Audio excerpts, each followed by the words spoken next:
28 Years Later's biggest risk is switching genres after the first two movies. While 28 Years Later's trailer looks great, the long-awaited sequel to 28 Days Later faces a challenge that the franchise's earlier movies didn't have to contend with due to its genre shift. There are many horror subgenres, and these often fall in and out of favor with the movie-going public with each passing year. Sometimes slashers are in vogue, while other eras see ghost stories and possession movies dominating the horror box office. 28 Days Later's upcoming sequel 28 Years Later is betting big on zombie movies making a comeback, but this hope comes with one major addendum.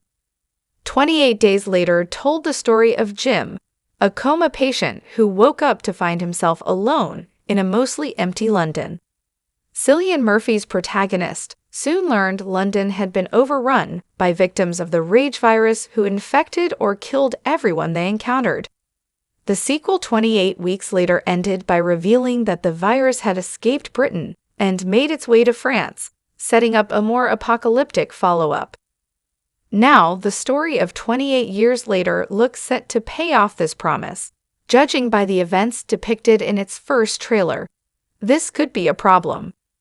28 Years Later is a post-apocalyptic horror, not a disaster horror.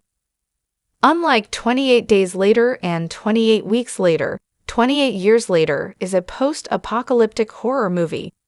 The trailer for 28 Years Later, with its isolated tribal communities, religious zealots, and rudimentary rebuilt civilization, is more reminiscent of The Walking Dead or A Quiet Place Part 2 than 28 Days Later.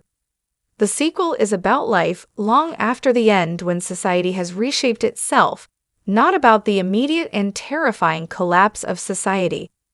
This makes the story of 28 Years Later more challenging, as the end of the world has been well-trod territory for horror viewers in the last few years. Director Danny Boyle and screenwriter Alex Garland's 28 Days Later was a fresh, vital surprise. 28 Days Later became a surprise success in an era when zombie movies had been on the decline for some time. After The Evil Dead, Night of the Living Dead, and Return of the Living Dead franchises all succeeded throughout the 70s and 80s, the 90s featured a paucity of undead shamblers haunting the multiplex.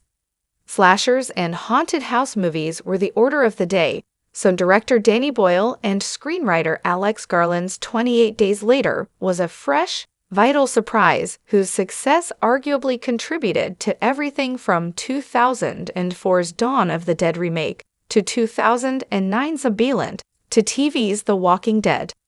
28 Years Later joins an increasingly busy subgenre.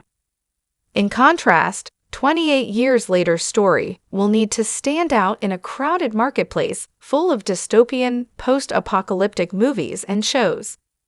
For every post-apocalyptic horror hit like A Quiet Place Part 2 or Arcadian, there are disappointments like Bird Box Barcelona, Leave the World Behind, I2K, Azrael, Never Let Go, and even arguably Furiosa.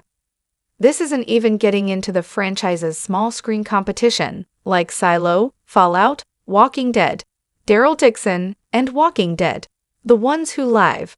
Compared to the quiet zombie subgenre 28 Days Later, faced upon its release, 28 Years Later must impress in a field packed with competitors.